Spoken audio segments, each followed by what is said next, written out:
Imagine a life where a $400 million yacht is just a casual weekend getaway and the wealth of an entire kingdom is at your fingertips. This is the reality for Qatar's ruler, Amir Tamim bin Hamad Al Thani, whose $335 billion empire spans the globe, from towering New York skyscrapers to legendary European sports stadiums. But how does Qatar's royal family wield its unimaginable fortune? Let's take a deep dive into their extravagant lifestyle, global influence, and the controversies surrounding their immense power.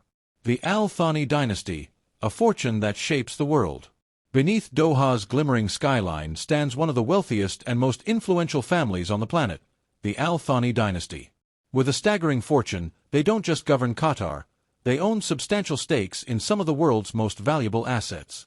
From high-end real estate in London's Mayfair district to investments in banking, sports, and art, their reach extends far beyond the borders of their small Gulf nation.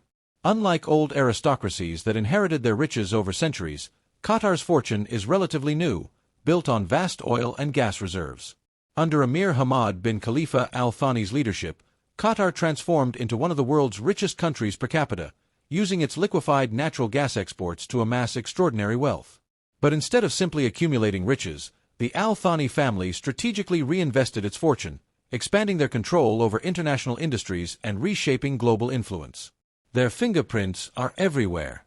They own iconic landmarks like Harrods and the Shard in London, the Paris Saint-Germain football club, and Al Jazeera, a media powerhouse that has changed the way the world perceives the Middle East. Every investment serves a purpose, not just profit, but control over narratives, industries, and political landscapes. Royal extravagance, mansions, cars, and untouchable wealth. While Qatar's rulers shape world affairs, they also indulge in a lifestyle that rivals the most luxurious fantasies. Their properties aren't just homes, they're symbols of unparalleled power. The family owns estates in London, Paris, Monaco, and Beverly Hills, with one of their most extravagant acquisitions being a $140 million palace in London, formed by merging three mega-mansions. These homes feature gold-plated ceilings, underground bunkers, private beaches, and state-of-the-art security systems that rival those of world leaders. Beyond real estate, the family has a deep passion for luxury cars. Amir Tamim bin Hamad Al Thani's collection is breathtaking. Fleets of Bugattis, Ferraris, Rolls-Royces, and custom-made Bentleys that exist nowhere else in the world. Some of these hypercars are so rare they never even hit the open market, making his garage look more like a museum of automotive perfection. While much of the world struggles with economic instability, Qatar's royal family lives in a realm of untouchable wealth. But does this level of extravagance reflect strategic success or reckless excess? Some argue it's the result of brilliant investments, while others believe it's an unchecked monopoly built on oil money. The royal fleet, private jets, and mega-yachts. For the Al Thani family, flying first class is simply not an option.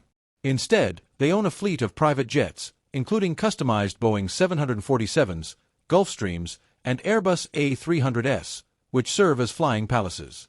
These aircraft are designed with gold-trimmed interiors, private bedrooms, marble bathrooms, and full-size dining rooms, where billion-dollar deals are made at 40,000 feet.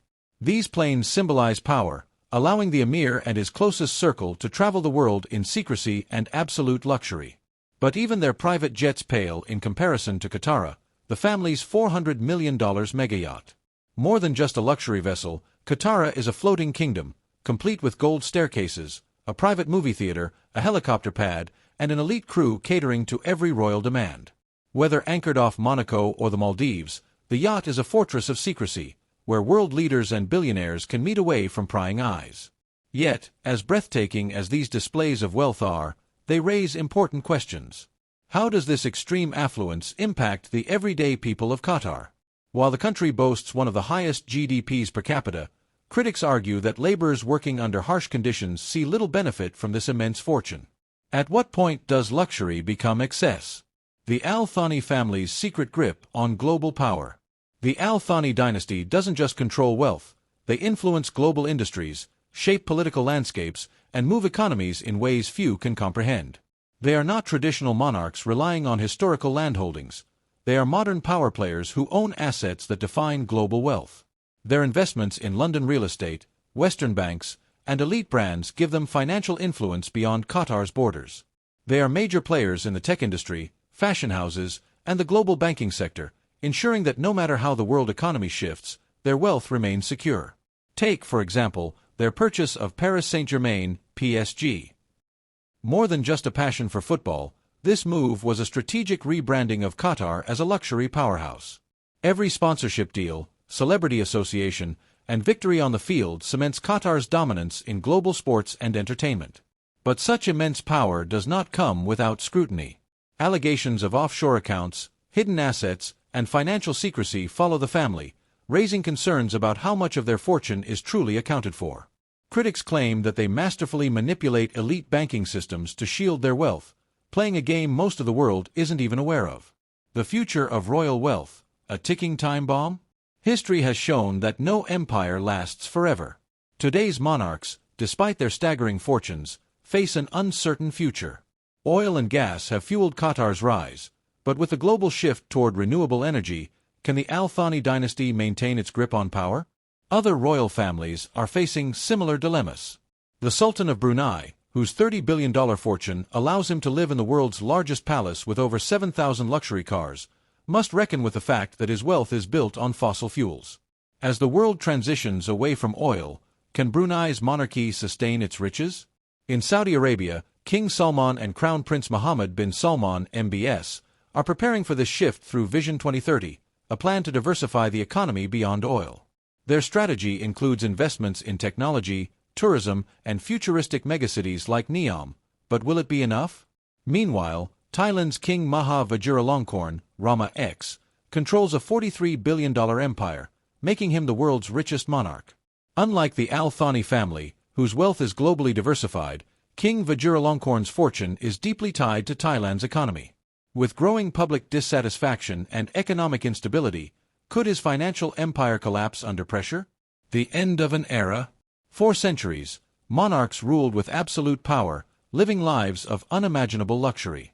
But in today's rapidly changing world, even the wealthiest royal families must adapt or risk losing their grip on power. Can they continue expanding their influence, or is their golden age coming to an end? One thing is certain: the world is watching.